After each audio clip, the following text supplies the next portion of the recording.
چند سوالات پوچھے ہیں۔ پہلا سوال یہ ہے کہ کیا رمضان المبارک میں جمعے کے دن یا جمعرات کے دن مرنے والے کے لیے جنت واجب ہو جاتی ہے؟ دیکھیں، سب سے پہلے اللہ کے قانون کے مطابق یعنی قرآن و حدیث کے مطابق جنت اور جہنم میں جانے کا دار و مدار ایمان اور اعمال پر ہے۔ ایمان اور اعمال پر ہے۔ جمعے کے دن یا جمعرات کے دن یا رمضان المبارک میں مرنے والے کے لیے فضائل تو ہے، لیکن جنت اور جہنم میں جانے کا فیصلہ ایمان اور اعمال پر ہی ہوگا۔ مثلا ایک انسان چوری کرتا رہا زندگی بھر، زنا کرتا رہا، ماں باپ کی نافرمانی کرتا رہا، ڈکیتی کرتا رہا، دوسروں کے حقوق دباتا رہا، یتیموں کا حق دباتا رہا، اور جمعے کے دن یا جمعرات کے دن یا رمضان المبارک میں انتقال کر گیا اور سیدھا جنت میں پہنچ جائے، ایسی کوئی روایت نہیں ہے اور یہ عقل کے بھی بالکل خلاف ہے۔ لیکن اس میں کوئی شک و شبہ نہیں ہے کہ جمعے کے دن یا جمعرات کے دن اگر انسان کی موت آ جائے تو اس کے لیے سعادت مندی کی اور خوش قسمتی کی بات ہے۔ اور اس دن کی فضیلت کے متعلق روایات بھی موجود ہے۔ ترمذی شریف میں روایت موجود ہے کہ جمعے کے دن یا جمعرات کے دن جس کا انتقال ہو جائے تو اس مرنے والے کو آخرت تک عذاب قبر نہیں ہوگا۔ یعنی ان دن میں اگر کسی کا انتقال ہو جائے جمعرات میں یا جمعے کے دن تو مرنے والے کو آخرت تک عذاب قبر نہیں ہوگا۔ قبر کے فتنے سے یہ انسان ایسا مرنے والا محفوظ رہتا ہے۔ اور قبر میں 3 طرح کے عذاب ہوتے ہیں۔ یعنی گنہگار کے لیے سب سے پہلا عذاب یہ ہے کہ گنہگار کے لیے قبر کو تنگ کر دیا جاتا ہے، اس کی پسلیاں ایک دوسرے کے ساتھ مل جاتی ہے۔ نمبر 2، منکر و نکیر کے سوالات ہوتے ہیں اور گنہگار کے لیے ان سوالوں کا جواب دینا بھی مشکل ہوتا ہے۔ یہ 3 سوال مشہور و معروف ہے۔ من ربک، ما دینک، ما ھذا الرجل الذی بعث فیکم۔ آپ صلی اللہ علیہ وسلم کے بارے میں پوچھا جائے گا کہ اس شخصیت کے بارے میں تم کیا جانتے ہو۔ اور نمبر 3، اگر گنہگار ہے تو قبر کا عذاب شروع ہو جاتا ہے۔ قبر یا تو جنت کے باغوں میں سے ایک باغ ہے یا جہنم کے گھڑوں میں سے ایک گھڑا ہے، تو ان تینوں عذابوں سے یہ انسان محفوظ رہتا ہے آخرت تک، جس کا انتقال جمعرات میں ہو یا جمعے کے دن ہو۔ لیکن حساب و کتاب ہوگا، صرف عذاب قبر نہیں ہوگا۔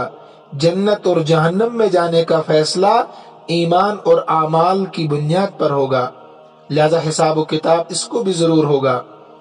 اسی طریقے سے رمضان المبارک کے تعلق سے بھی حدیث میں ہے کہ جنت کے دروازے کھول دیے جاتے ہیں اور جہنم کے سارے دروازے بند ہو جاتے ہیں۔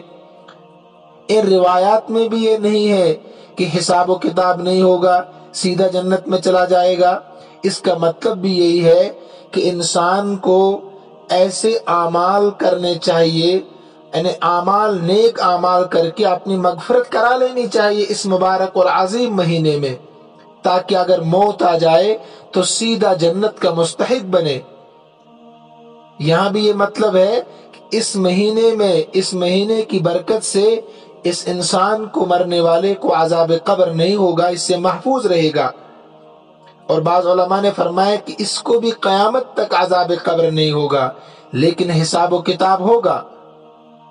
اگر غیر مسلم کا بھی انتقال رمضان المبارک میں ہو جائے تو اس عظیم مبارک کی برکت سے اس مہینے کے احترام میں رمضان المبارک کے آخر تک اس کو بھی عذاب قبر نہیں ہوگا، عذاب قبر سے محفوظ رہے گا۔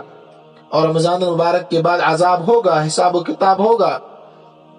یہاں تک تو قرآن و حدیث کی بات تھی، اللہ تبارک و تعالیٰ نے جو قانون بنائے اس کی بات ہم کر رہے تھے، لیکن اللہ تبارک و تعالیٰ نے ہی قرآن کریم میں فرمایا ہے وَرَحْمَتِي وَسِعَتْ كُلَّ شَيْءٍ، کہ میری رحمت ہر چیز سے وسیع ہے۔ میری رحمت میرے غصے پر بھی غالب ہے، ہر چیز پر وسیع اللہ تبارک و تعالیٰ کی رحمت ہے۔ لہذا اگر ان ایام میں یعنی جمعرات کے دن، جمعے کے دن، رمضان المبارک میں اتفاقاً کسی کا انتقال ہو جائے تو اللہ تبارک و تعالی سے اس شخص کے متعلق، مرنے والے کے متعلق دائمی مغفرت کی امید لگانے میں بھی کوئی گناہ نہیں ہے۔ اس لیے کہ حدیث قدسی ہے، بخاری شریف میں روایت موجود ہے کہ میں اپنے بندے کے گمان کے قریب ہوں، جیسا بندہ میرے متعلق گمان کرتا ہے اپنے متعلق دوسروں کے متعلق، میں اسی کے مطابق اس کے حق میں فیصلے بھی کرتا ہوں۔ لہذا اللہ کے بارے میں ہمیشہ صحیح گمان رکھنا چاہیے۔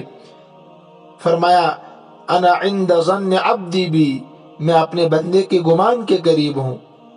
ایک حدیث میں ہے کہ قبر آخرت کی منزلوں میں سب سے پہلی منزل ہے۔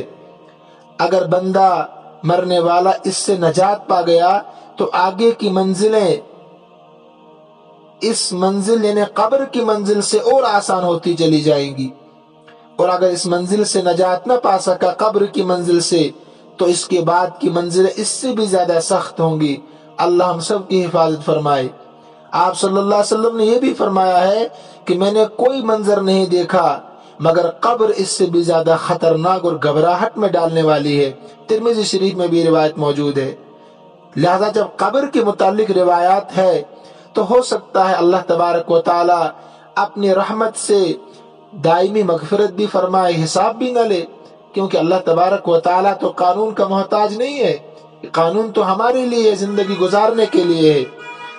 اللہ تبارک و تعالی ہم سب کا خاتمہ بھی ایمان پر فرمائے، کلمے والی شہادت والی موت نصیب فرمائے، اپنی رضا نصیب فرمائے، ہم سب کا خاتمہ ایمان پر فرمائے، شان صحابیت عطا فرمائے۔